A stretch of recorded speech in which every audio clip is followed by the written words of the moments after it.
लखनऊ में कांग्रेस के दौरान एक साधारण सा सीधा साधा किसान गांधी जी के सामने अपनी बात कह रहा था। वह बता रहा था कि किस प्रकार अंग्रेज उन किसानों के साथ जुल्म कर रहे हैं, नील की खेती करने को मजबूर कर रहे हैं और प्रत्येक बीघे में 3 कट्ठा जमीन नील की खेती करना आवश्यक है। इससे किसानों का खेत बर्बाद हो रहा है। लेकिन यह बर्बरता लगातार अंग्रेज की जारी है। मैं आपसे आग्रह कर रहा हूं कि आप हमारे बिहार की धरती पर चलें, चंपारण की धरती पर चलें और एक बार उन किसानों का हाल देखें। गांधी जी उस साधारण से किसान से सर्वप्रथम प्रभावित नहीं हुए, लेकिन वह किसान भी बहुत जिद्दी था।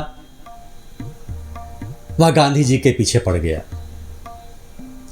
गांधी जी जिधर जिधर जाते उनके पीछे पीछे वह अपनी बात दोहराता जाता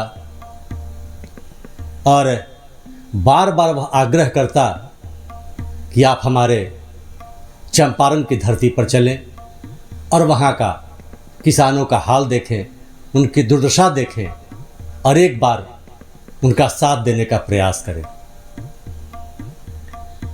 जब गांधी जी ने देखा कि यह पीछा छोड़ने वाला नहीं है और बार बार अपनी बातों को दोहराते जा रहा है, तब गांधी जी ने हामी भर दी और कहा, ठीक, मैं बिहार चलूँगा, मैं एक बार उस धरती को भी देख लूँगा, उन मुद्दों को भी देख लूँगा। बात 1917 की है। उस व्यक्ति के आग्रह पर गांधी जी कलकत्ता होते हुए पटना, मुजफ्फरपुर और फिर 15 अप्रैल 1917 को मोतिहारी पहुंचे। उस चंपारण की धरती पर जब उनका कदम पड़ा तो गांधी जी भौचक्के रह गए। उसके 2 कारण थे।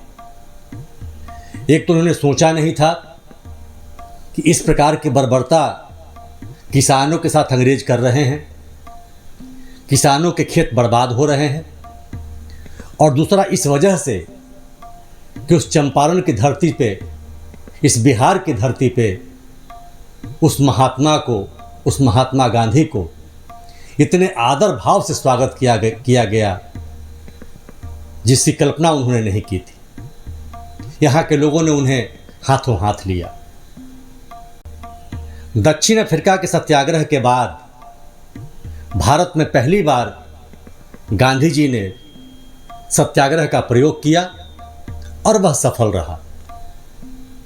इसमें तमाम किसानों ने गांधी जी का बहुत योगदान दिया और गांधी जी को पलक पावरों पर बिठा लिया।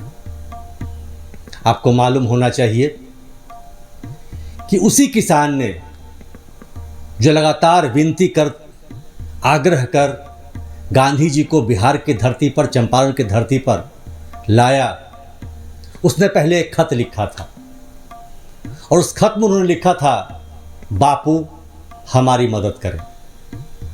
गुजराती में बापू शब्द का अर्थ पिता होता है। और जब चंपारण सत्याग्रह सफल हुआ तो प्रत्येक लोगों ने यहां उन्हें बापू कहना प्रारंभ किया। तो गांधी के साथ, राष्ट्रपिता के साथ बापू शब्द जो जुड़ा वो इसी बिहार की धरा से जुड़ा और इसी बिहारी की वजह से जुड़ा। जानते हैं उस बिहारी का नाम क्या था? उस बिहारी का नाम था पंडित राजकुमार शुक्ल, जिन्होंने गांधी जी को बहुत आग्रह के बाद चंपारण की धरती पर लाने में सफलता प्राप्त की। चंपारण सत्याग्रह हुआ और देश की आज़ादी में चंपारण सत्याग्रह एक प्रतीक के रूप में माना गया। तो बिहार की यह धरा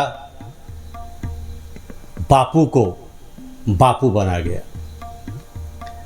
गांधी जी ने अपने आत्मकथा में लिखा है कि लखनऊ कांग्रेस के पहले मैं चंपारण के बारे में जानता भी नहीं था। ये तो उस जिद्दी किसान की वजह से मैं वहां गया और मैंने वहां की वो हालत देखकर चंपारण सत्याग्रह की शुरुआत की। हम बिहारी गांधी जी को खूब पूजते हैं। गांधी जी का मान हमेशा अपने हृदय में रखते हैं। लेकिन क्या हम बिहारी उस पंडित राजकुमार शुक्ल को भी उतना ही याद करते हैं जिन्होंने इस धरती पर गांधी को लाने का भगीरथी प्रयास किया? और शायद उस जिद्दी किसान की वजह से गांधी यहां आए, चंपारण सत्याग्रह हुई और वहां से आज़ादी की नींव पड़ी और महात्मा गांधी, मोहनचंद करमचंद गांधी, राष्ट्रपिता महात्मा गांधी और बापू हो गए। ये हमारे बिहार के व्यक्ति का एक विलक्षण प्रतिभा है। और लोग कहते हैं बिहारी ठीकरे के समान होता है। बिहार ने आज़ादी की लड़ाई में बहुत कुछ दिया है। बापू हमेशा गुनगुनाया करते थे, वैष्णव जन जे तेने कहिए, पीर पराई जाने रे। ये प्रसिद्ध धर्मशास्त्र गुजरात के नरसिंह मेहता का लिखित गीत है। एक और गीत जो बापू के हृदय में वास करता था, रघुपति राघव राजा राम, पतित पावन सीताराम। आपको जानना चाहिए यह कुछ दिनों तक राम धुन में गिना जाता था और उसके रचयिता पंडित लक्ष्मणाचार्य थे।